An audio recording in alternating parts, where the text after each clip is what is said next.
Yun mga idol, nandito po tayo sa Makati Express dito sa Davao City. Kung saan yung branch ng Makati dito. Ang ginawa dito, yung mga bagahe ng mga OFW, wala.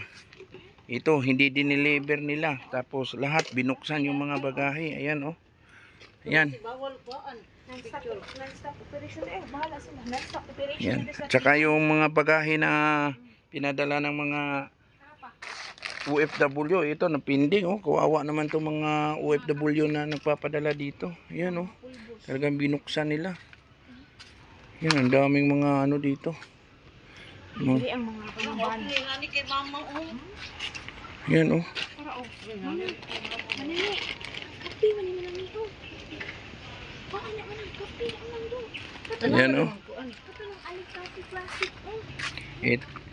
Ito yung mga van na nilagyan ng ng mga bagahe. Pero ang nangyari parang hinalungkat nila yung mga Yan oh. Dahil na masukot sa kendo. Dili sa sukot sila. Guard na ka. Turabi itan awal lang kay sila. Grabe. Non-stop operation na yun mo, boss? 3 months na. Ang mga sulod na mga ang mga bagahe na mo ba?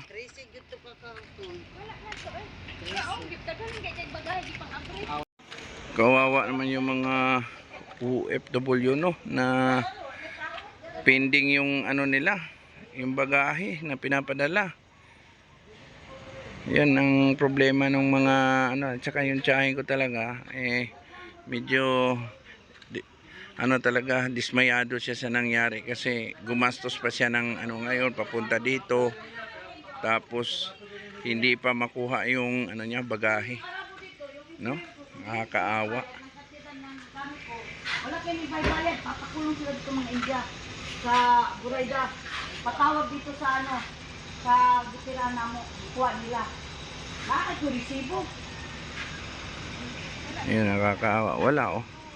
Wala. Pumunta kami dito para kunin sana yung bagahe niya. Kaya lang nangyari, hindi na pala nag-operate itong lokong kumpanya na ito.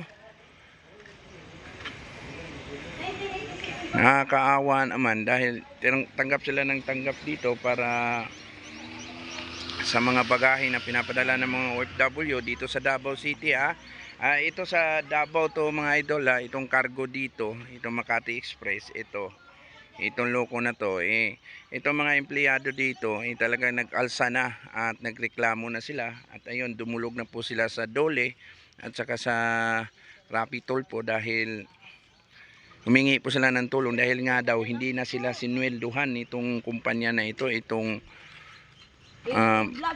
Makati Express na cargo. Yan, nakakaawa. Ako, umiyak pa nga yung matanda oh. Naiyak pa yung matanda oh, na nakita niya yung mga bagahe na nagkalat. Ako.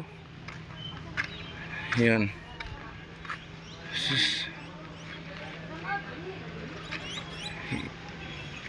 Yan ang mga idol, no?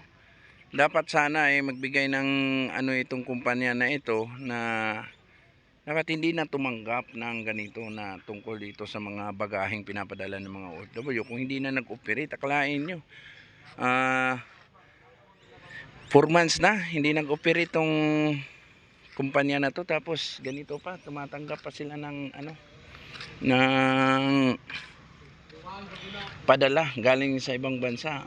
Kawawa naman yung mga OFW dito, naghihirap doon sa ibang bansa, tapos ganito mangyayari. Lahat yung mga pinagpaguran nila lahat wala. Talagang yung pinagpaguran nila nagiging walang halaga na. Nakakaawa. Kaya dumulog po sila sa Rapitol po ngayon para humingi po sila ng tulong. At nagpunta na rin sila sa Dole, kaya nga walang kwenta talaga itong pamahalaan na ito Hindi rin binigyan ng action itong mga ganito. Dapat sana magbigay abiso agad sila sa mga OFW, lalo na dito sa Davao. Yung ganitong klaseng nakakaawa. Ayan mga idol, maraming salamat sa ganitong sitwasyon ayan, napaire pa natin para naman yung mga ibang OFW na nasa ibang bansa malaman din nila yung sitwasyon ng mga yung cargo na ipapadala nila. Ayan, nakakaawa lang. Ayan, sa lahat ng mga OFW, huwag muna kayong magpapadala dito sa Davao, lalo na dito sa Davao, kasi mapipinding po yung ninyo, lalo na dito sa cargo na itong Makati Express. Ayan.